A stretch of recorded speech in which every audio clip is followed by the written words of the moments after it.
Especially in recent times, more and more people are asking themselves what is the best face mask. Many people obviously want to hide their faces, whatever the reasons may be. Unfortunately, we do not know why they prefer not to be recognized. This should not be discussed here either. More important is an objective comparison of randomly selected face masks, showing the advantages and disadvantages of each mask. Analyze them and decide what you want to buy.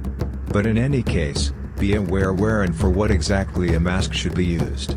Also consider whether the use of a mask is in accordance with local laws.